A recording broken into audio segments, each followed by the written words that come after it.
Good morning, everybody. Joshua Beeler, The Forge, Richmond. Just wanted to make this video to kind of talk about my middle school classes, the what's and the why we do what we do, and what the kids can expect moving forward. This is the similar stuff that we did for the camp, but I've also been running classes on Wednesdays and Saturdays. Wednesday from 4 to 5, Saturdays from 8 to 9 a.m. But I'm just going to go through kind of what a session looks like and just break it down for you. Every time the kids walk in the door, what we're doing, this is the warm-up portion. This is what stuff they do on their own. If they need reminded, of course, I'm here to show everybody and demonstrate the movements. But we're doing band pull-aparts with my rubber bands. We're going 10 overhand and 10 underhand. This is just warming up the backside of the body and also building up the backside of the body. Good for shoulder health. Side planks, we're just doing those for time. These are 15 to 30 seconds. Just working on the core, working on the obliques, which are more important than the middle abs if you ask me.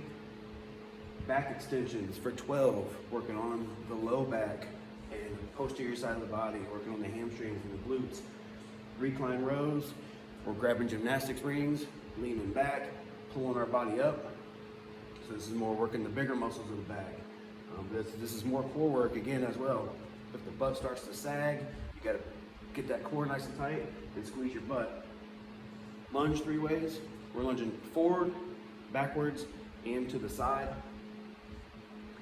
This is just warming up the knees, getting the mind working, because sometimes we get into it just, you can't process moving forwards, backwards, and side, but that's what sport is. So just doing that 3 times per leg.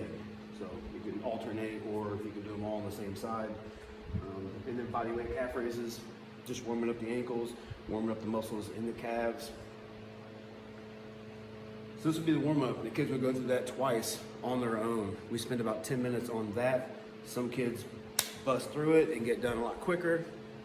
And some kids show up late, possibly, and only get to go through it once, or don't even get to finish the whole thing. We're gonna spend 10 minutes on that, and then we're gonna go over to the turf. When we get to the turf, we're just doing heel to toe walks. So we're pulling the toes up as high as we can, working the muscles on the front of the calf or the front of the shin, landing on our heel, and then driving off to the toe, basically to a calf raise. So again, just warming up, not warming up, but building integrity in the ankles and building up those muscles that you're gonna need to run. Even though we're walking, we're really concentrating on contracting those muscles as hard as we can. World's greatest stretch. We're just walking down the turf. It's a big lunge. Our hands go to the inside of the leg. We're stretching out the hip flexors. We're also stretching out the hamstrings. And then you rotate the body. So you're getting thoracic rotation as well. We're doing that down and back. Pogo hops. This is just jumping on the calves or jumping on the balls of the feet. We're going forwards, backwards, and then side to side both ways. Just one trip down the turf, but that's getting the ankles moving and from like side to side.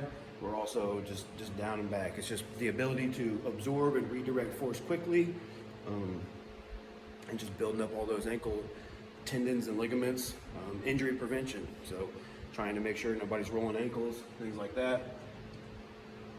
And then we go into something a little more like plyometrics, or sometimes they're like different sprint starts, starting from different positions, where you're at a disadvantage, or like in sport, if you fall, you have to get up from an odd position, or sometimes they're change of direction drills. On this particular day, we did hurdle hops to a box jump to a depth drop.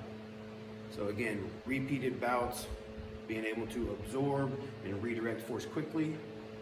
Box jump is more of a max power, boom, trying to jump as high as we can, land as tall as we can on the box. And then the depth drop, you're just stepping off the backside and landing in the squat.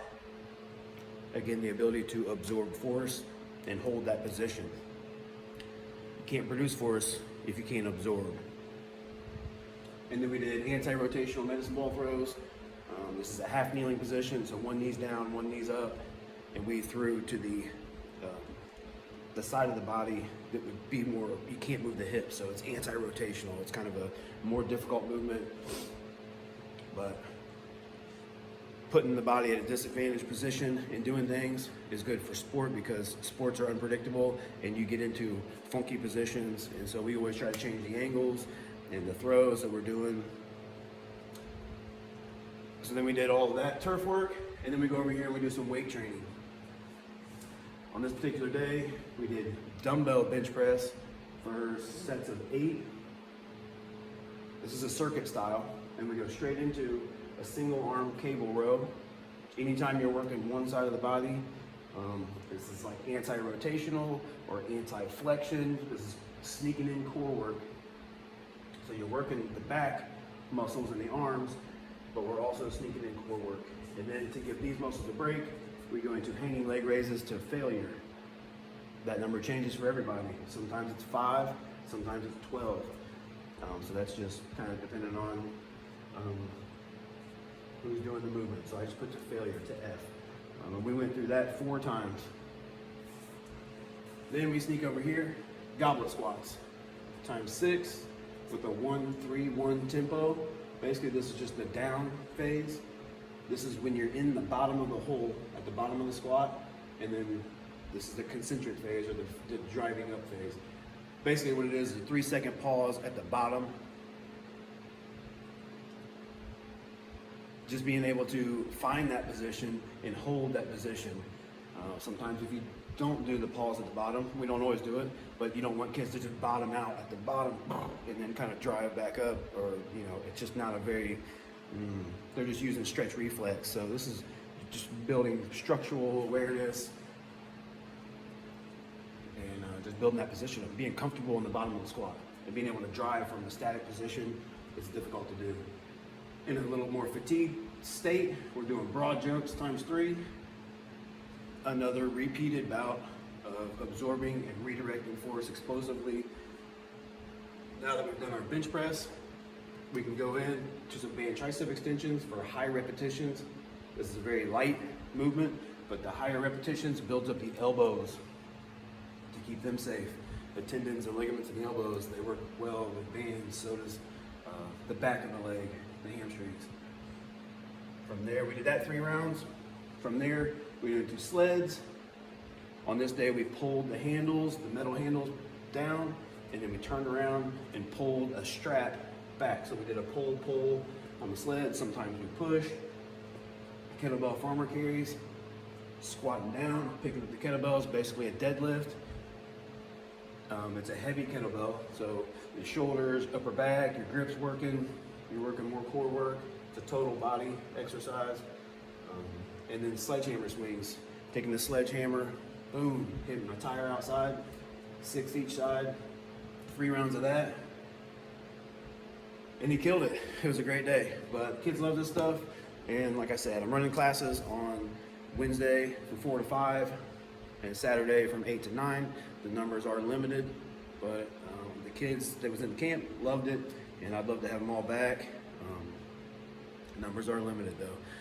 So just a little breakdown of what we do in here, why we do it. Kind of a long video. You may get through it, you may not. But thanks.